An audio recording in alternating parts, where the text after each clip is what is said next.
One of the major issues that people talk about in this election is the cost of living. They say that your government says you've reduced inflation, which metrics are there to see. Yes. But they also argue that the cost of living has almost doubled from what it was when you came into office. How do you measure these metrics and argue that you've done well? The starting point is that what country did we inherit?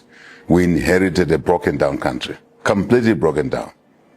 We were in debt, distress, defaulted on our obligations to pay our debts.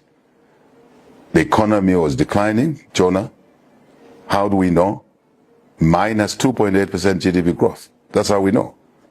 We said we'll restructure the debt, Jonah, and we've delivered on that. A clear saving of $1.9 billion per year. And that's the money we're putting in the economy, creating a headroom and driving that headroom away from consumption expenditure of the past into investment expenditure. Do you think that you are the right alternative to deal with these issues, given the fact that you, as a candidate, were in fact a minister in the previous administration that Zambians voted out for the things that you are actually talking about? Zambians were concerned about their freedoms in this country because of public facilities that were infiltrated by your party cadres who were violent. They also spoke about the same cost of living. Inflation was very high under your administration. Why are you an alternative? Well, first of all, the difference that Brian Mundubile brings in, I love Zambia and I love Zambians. If you look at our manifesto, we are focused on Zambians.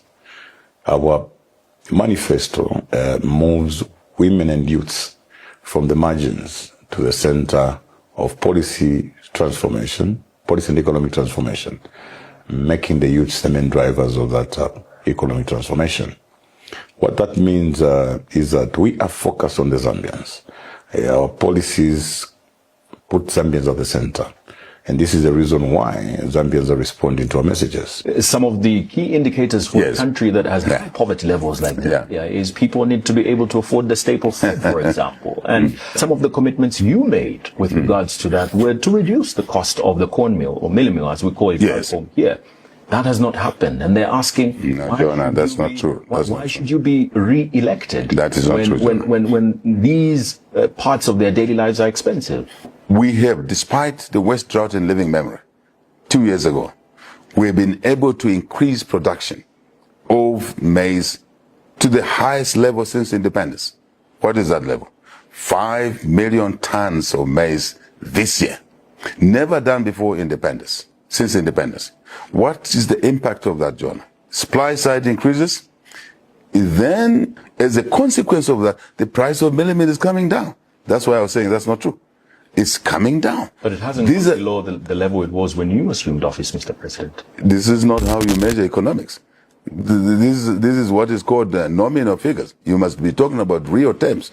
Real terms brings context in terms of the general price level over a period of time and the true value of that price in today's currency. Surely this love that you have for the country cannot be enough to deal with Zambia's problems, which problems you did not deal with when the Zambians gave you the opportunity to serve.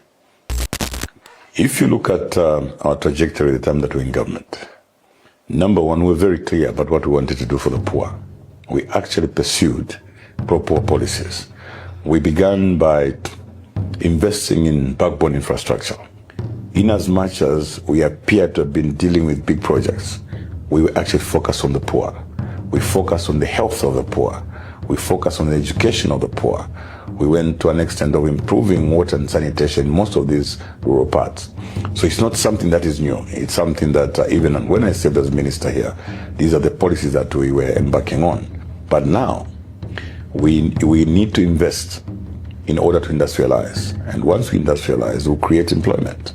That's the only way we're going to fight poverty. So what specific things are you telling these young people you will do for them if you are elected this coming election? 45,000 teachers we've employed, our youth.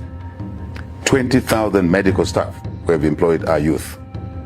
Those we've employed in the public sector, other public sector areas such as the army and the youth.